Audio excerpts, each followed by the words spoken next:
আরে চিরঞ্জিত দা, তুমি আগের থেকে অনেক রোগা হয়ে গেছো। আবে তুই জানো নি?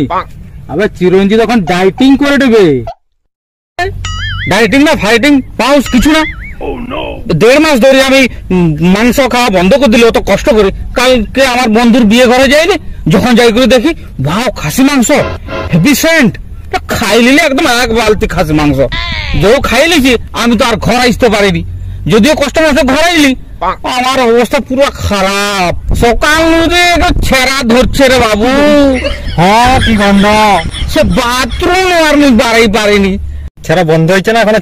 ছেঁড়া তো বন্ধ হয়নি, কিন্তু শুটিং এর জন্য কি করবো, বায়ানু যাইলি ওটা প্যাম্পাস কিনে আনলে প্যাম্পাস পরে করে আসছে, বুঝলো? হ্যাঁ ও মনে হয় সে প্যাম্পাস মনে অতিরিক্ত হয়েছে, লিকেজ হয়েছে, ওই জন্য মালাটা বন্ধ করে।